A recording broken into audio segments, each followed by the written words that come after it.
You can see that bone starting to just pull off of that. Okay, pulling off clean.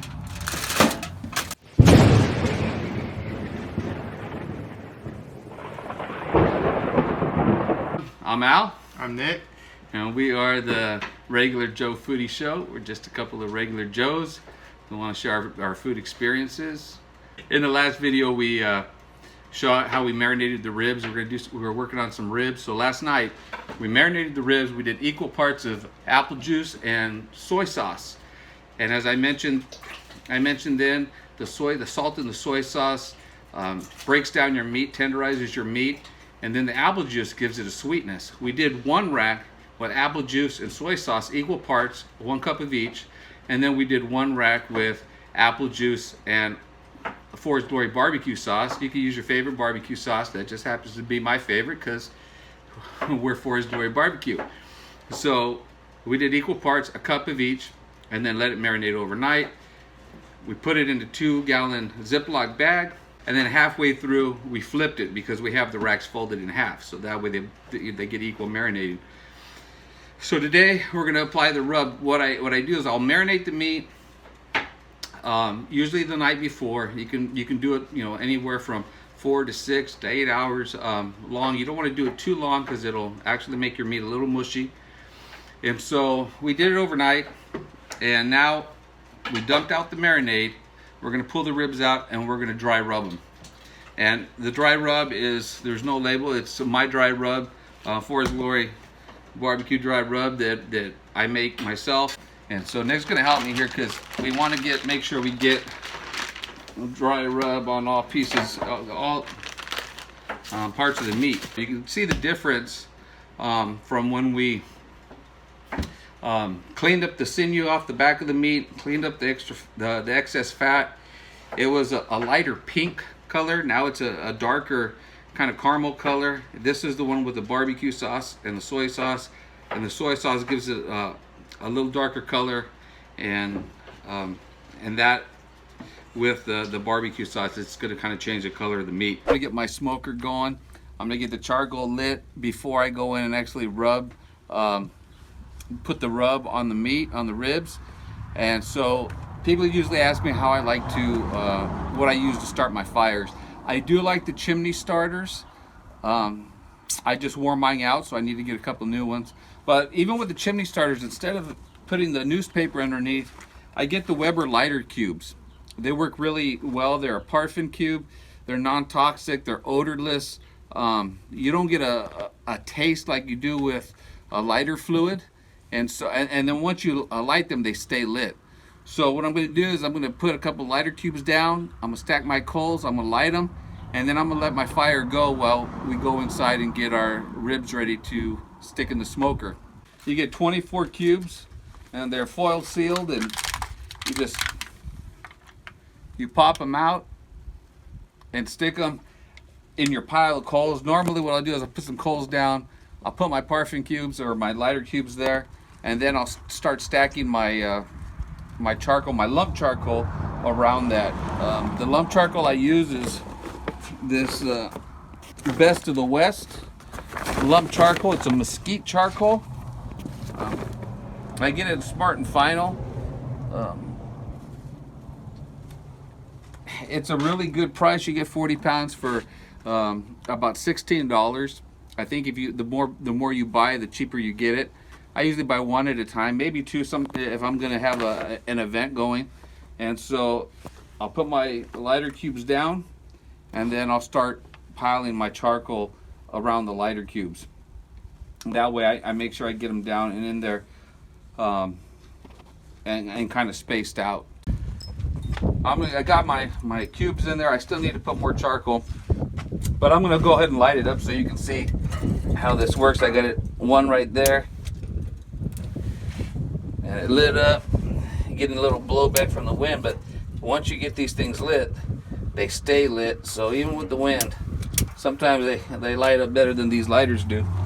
And then I'll go ahead and continue to stack my charcoal around the fire. Like any fire, you don't want to suffocate it, so you want to make sure that there's still plenty of room for the air to circulate. Make sure you got your vents open on your smoker. This is a smoker that my son and I built. So my son, myself, and a friend. This is one of the first vertical smokers that we built. Go ahead and get it loaded with wood, and then we'll let it just burn while we go get our ribs ready to get in there.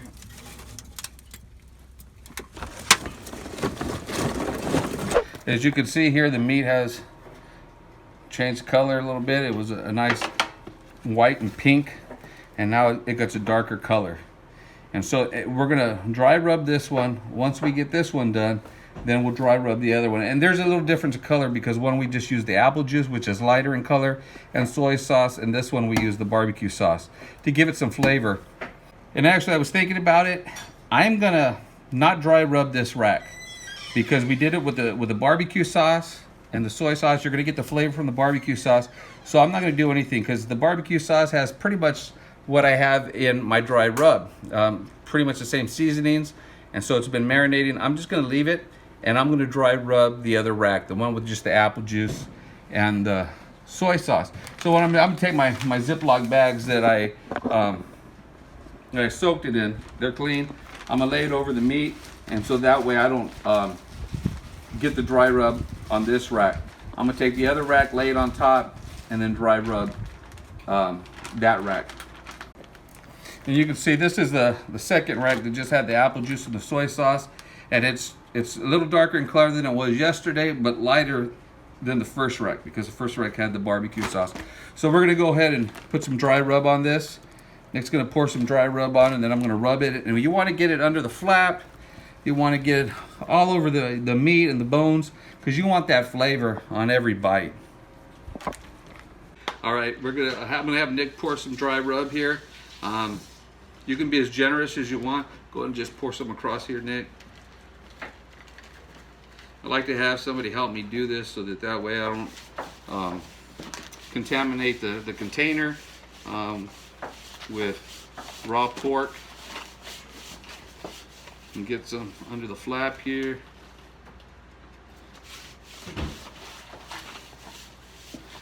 And you know, I'd encourage you to go ahead and start experimenting with making your own rubs. I started doing it because one of the more popular rubs here in the Central Valley to me was a little salty, and I like my meat a little sweeter. I like a little sweet and a little heat, and so I started experimenting with making my own rubs. Some of the best advice I ever got was from a book that was given to me, and buy books, recipes out of magazines. If you got friends that'll share the recipes, get the recipes, start checking it out, seeing some of the similar things, some of the things that are different. Add your own flavors. I got brown sugar, garlic salt, pepper, paprika, some chili powder. So now you're going to see it's really changed colors. It's nice and red from the chili powder and the paprika and all the different spices and the brown sugar. The nice thing about the brown sugar is as you cook, as long as you don't get your fire too hot, if you get your fire too hot, your sugar is going to burn. So you're going to do it slow and low. Is the best way to do this, at least in my opinion. Opinions vary. And again, have fun with it.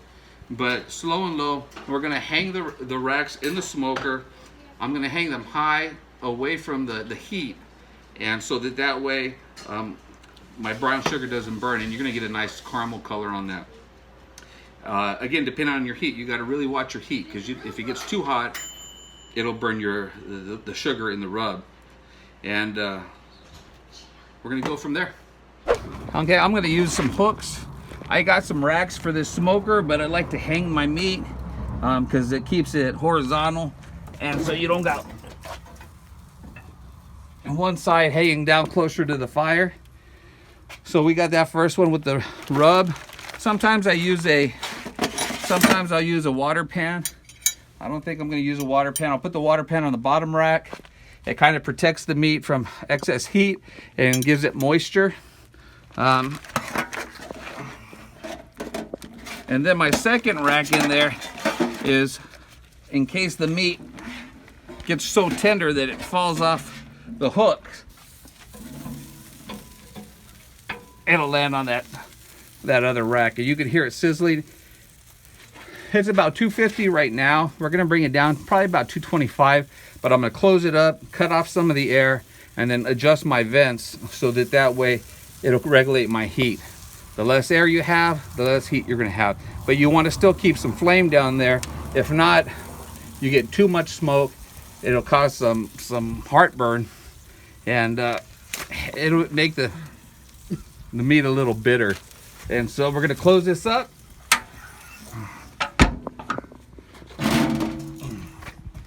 And adjust our vent, and then I'll come back out and check the heat in a little bit. It's going to take about 3.5 hours. Then I'm going to pull the ribs out, let them rest a little bit before I actually cut them. When we do cut them, I'm going to show you how to square up the rack to make a St. Louis style rack.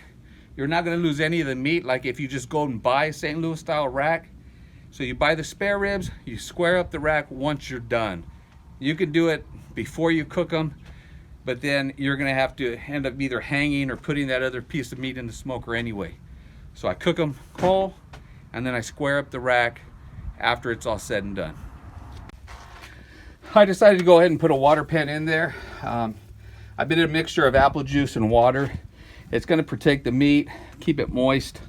It's going to catch a lot of the fat that drips down. I noticed that it does, in my opinion, it does keep some moisture, and it really gives it a different color, a nice color. And so I've gotten to where I regularly use a water pen. It's not necessary. Again, try it out, see what you think, and do whatever works best for you. But like I've said before, if you want to learn how to barbecue, you got to be willing to ruin some meat. So you got to take some chances.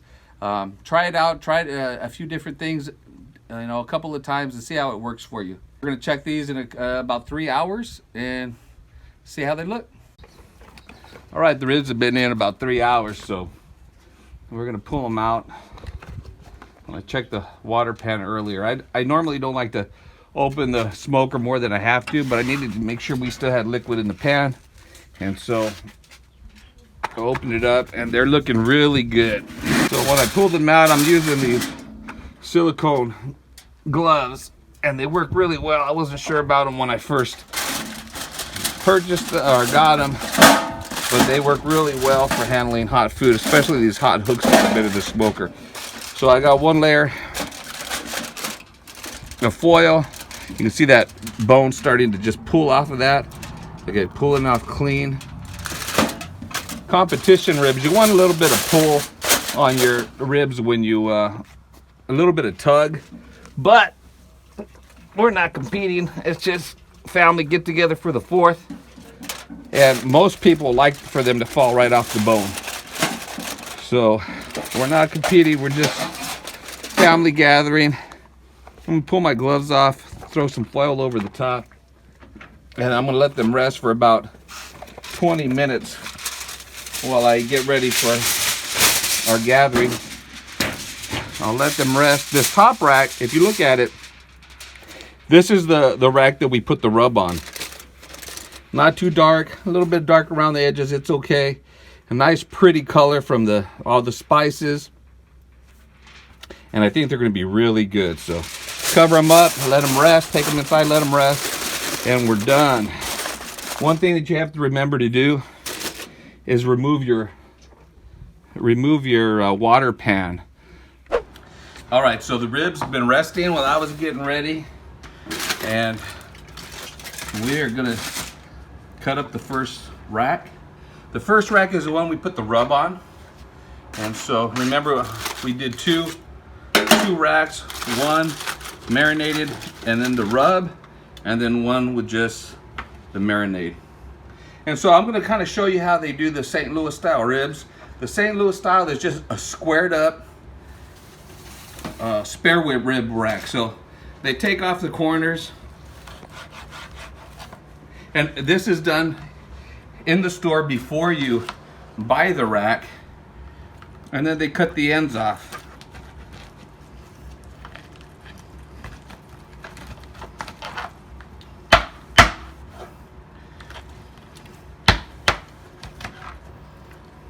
that's just the cartilage in the tips. Like I said, usually when we serve them, we serve ribs and tips. So it's just a nice squared up rack. And so when you buy that in the store, you're actually losing meat. And generally, you're paying more. It looks nice, and sometimes I'll even cut this end piece off, and you get a nice squared up rack. And it looks real pretty, but you're losing meat. So my suggestion, buy the spare rib, the spare rib rack, the whole thing. And if you want them to look nice and pretty and square, do it after you cook them. And so we're gonna go ahead and cut these. I turn them over. And so generally what I like to do is go at the edge of the rib. So then you have that meat. And the next one, you'll do the same thing and just go to the edge of the rib. So you have the meat from the bone. And as you do it consecutively, each one will have meat from the bone. Here's that meat flap. And so you're gonna get that piece of meat on the back of the rib. And the meat's starting to pull away. It's so tender. And so you got this cartilage section there.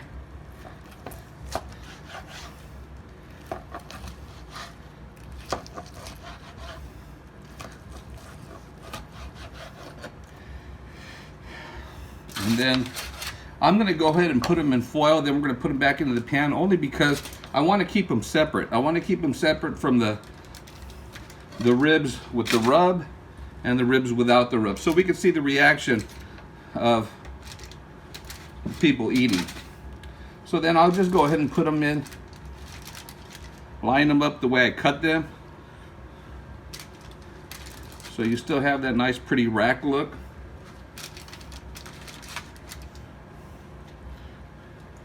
And again, because they're tender, some of the meat, sometimes when you cut it, it's going to get a little chopped up there, but nobody's going to not take a piece because it's not looking quite so pretty. And look, you can see they're nice and juicy. Nice and juicy. See that juice? A couple more. And then I'm going to deal with the tips. Again, when we serve, we do ribs and tips. So you can see where the cartilage is here. So I just cut between the cartilage, and it runs through there. Some people like to gnaw on that cartilage part. I know I do. My mom does. We just gnaw on that meat, and again, maybe it's a cultural thing, or just you were raised that way. And these pieces are nice because not only do they have the cartilage, but they got a nice piece of meat right there. So I like the tips. A lot of times I'll eat the tips and leave the ribs for guests, but since I usually serve myself last,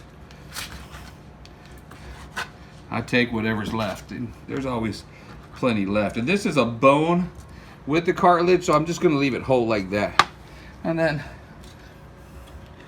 I'm just going to put them right here on top. When we go to serve, I'll move them to the edge in the pan. I just want to be able to let our guests know which ones have rub and which ones are just marinated. And here we have the second rack of ribs. This one had no rub. It was just marinated barbecue sauce, equal parts of barbecue sauce and soy sauce. And I just wanted to do it just like that, so we can kind of see what the flavor difference is using a rub and just using a marinade. With tri-tip, a lot of times I like to just use a marinade instead of putting it with the rub. Just kind of get the meat flavor, the sweetness from the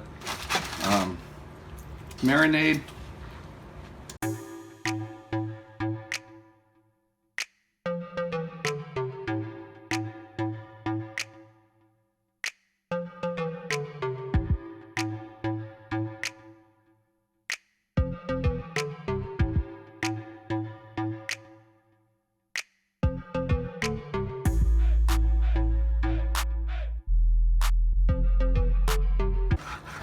And then this last piece is going to be a nice meaty piece. Got a little bit of char right there. I know my wife will probably try to grab that piece. It's the Portuguese in her. So She likes that nice char on there. And so I'll save that for her and make sure she knows that's there.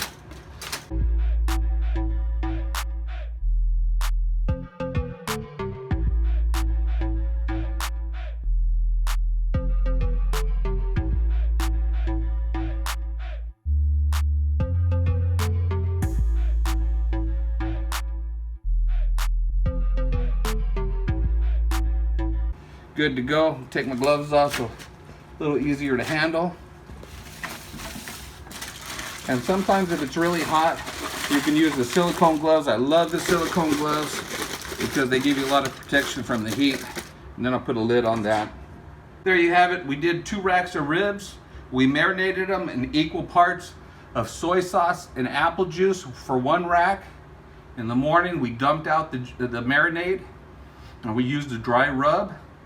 For the other rack, we did equal parts of soy sauce, and you can use your favorite barbecue sauce. We use For His Glory original recipe barbecue sauce, which is a little bit milder, has a little bit of a kick, but nothing too crazy. And so we did equal parts and no rub. We smoked them for 3 hours, low and slow, between 225 and 250. We had to make sure, go out there and check the temperature several times to make sure we had a good consistent heat.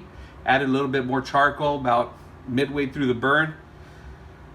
And then made sure our water pan stayed full. And we did in the water pan, we used a mixture of apple juice and water to give it a nice pretty color and keep the moisture. You saw the moisture in the ribs.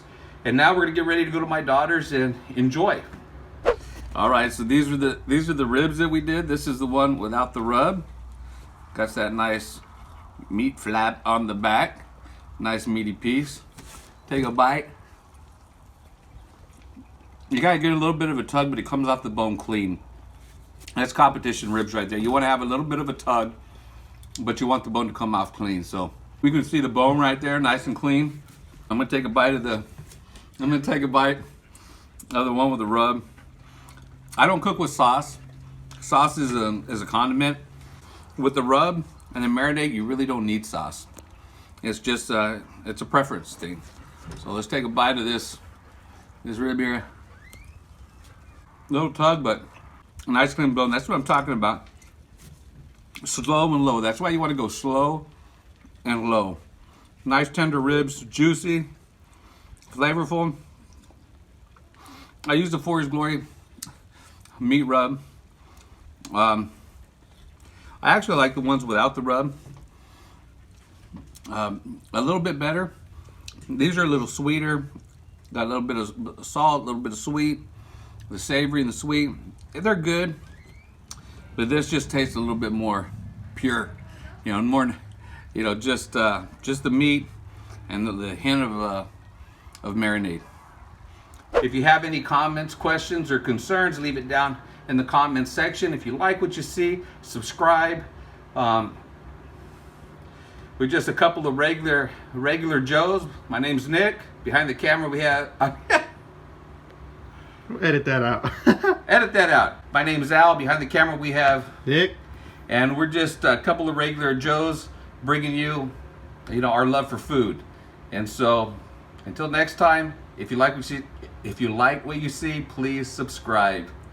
Thank you and God bless.